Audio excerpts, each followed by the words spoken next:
Hi hello नमस्कार good morning. कसे आहात तुम्ही सर्व? आय होप तुम्ही सर्व स्वस्त आणि मस्त असाल. तर चला आज आपल्याला मुरमुऱ्याचा चिवडा बनवायचा आहे. तर चिवडा बनवण्यासाठी आपण घरच्याच कढीपत्त्याचं हे पान वापरणार आहोत. तर 2-3 दिवसापूर्वी दीदी मोठ्या दीदीला व्हिडिओ कॉल केला असता, तिने चिवडा बनवत होती आणि यश खूप रडू लागला की आई मला पण चिवडा खायचा आहे म्हणून. तर मग चिवड्याचं बाकीचं सर्व साहित्य आणलेलं आहे चिवडा मसाला सोडून, कारण की सध्या मार्केटमध्ये चिवडा मसाला नाहीच आहे.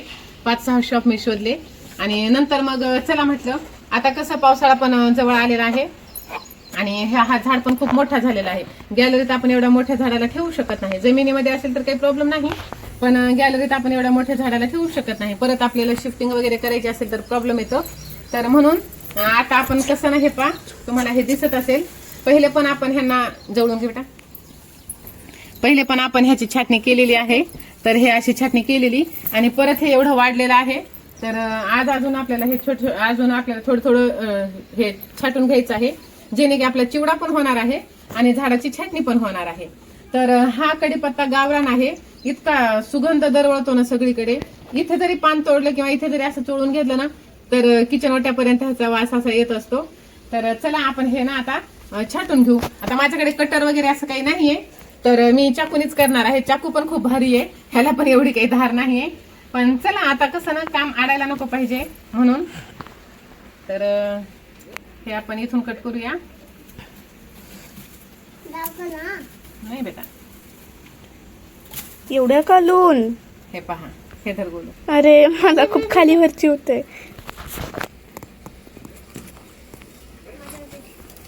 ऐक नाही तुला होते ना, भांडणं करू नका. एवढे काय करतेस? एवढं खालून का घेतेस? अगं मग ते हे आउच लागलं बाबा. सगळे लागण्याचे दिवस आहेत. हे काय कशाला आता चाकून ऑलरेडी इथे लागलेलं आहे, परत इथे लागलं. त्या दिवशी फणस कापताना इथे लागलं होतं. तुझे दिवस वाईट आहेत. माझे दिवस वाईट चाललेले आहेत. ते खाली घे. हे पहा, त्या दिवशी बटाटा वेफर्स बनवलेले मी. तर त्याचे जे साल आहेत ना ते ह्या झाडाच्या बुडाला टाकलेलं आहे, जेणे की ना ते हे नाही होणार, म्हणजे असं हा. आणि छान राहतं हे असेच. कांदा बटाटा किसून सोलून वगैरे हे जे निघतं ना किचन मधलं ते आम्ही इथे टाकत असतो. तर हा झाड ना खूप छोटा होता आणि ह्यांच्याकडून ना हे तुटलं होतं. म्हणजे ह्यांनी कडीपत्ता तोडण्यासाठी हे आलेले आणि त्यांनी असं तोडायला गेले की हे एकच झाड होता. हे जे आहे ना हा एकच खोड होता. तर मग हे असे 2 भाग झाले. तर मग मी त्याला ना कॅरी बॅगने बांधलेलं होतं. तर कॅरी बॅग बांधून मग ते परत चिटकून गेलं आणि पहा हे ह्याचं किती असं मोठं वृक्षात रूपांतर झालेलं आहे छोट्याशा रोपट्याचं. तर चला हे पहा, छान अशी छाटणी आपली झालेली आहे आणि हा एवढा कडीपत्ता निघालेला आहे. तुम्ही पाहू शकता एकदम हिरवगार असा आहे. आता मुरमुऱ्याचा चिवडा बनवायचा की कडीपत्त्याचा, तर आता दोन्ही 50-50 घ्यायचा आहे. आणि एवढा मोठा कडीपत्ता मी टाकणार आहे.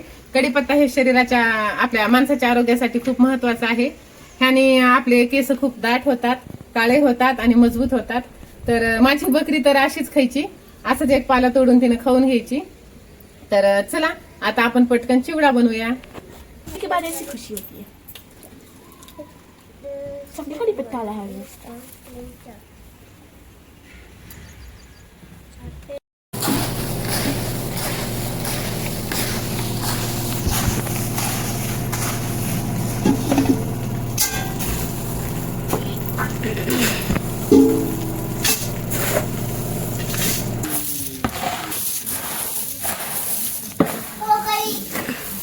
दिवाळी मला होतं कासुराचं. अरे दिवाळींचे बनवायचं हाऊ आठवड्याचं शंकरपाळे वगैरे.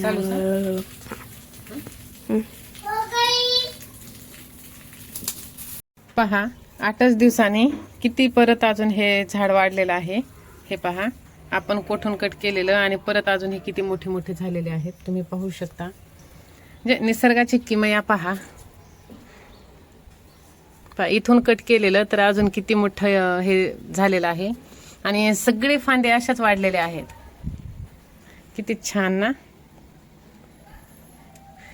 हे ना एवढे झाड वाढण्याचं एकमेव कारण हेच आहे की ह्याच्या ना बुडाशीचे आम्ही खत टाकतो ना ते एकदम असं सेंद्रिय राहतं. म्हणजे आपल्या किचनमधलं जे आहे ना ते मी इथे टाकत असते. तर पहा किती सुंदर असं झाड झालेलं आहे पहा. तर कोणाकोणाच्या घरी कढीपत्ता आहे ते मला तुम्ही कमेंट करून नक्की सांगा. आणि चॅनलवरती नवीन असाल तर व्हिडिओला लाईक शेअर सबस्क्राईब करा. भेटूया नंतर. बाय.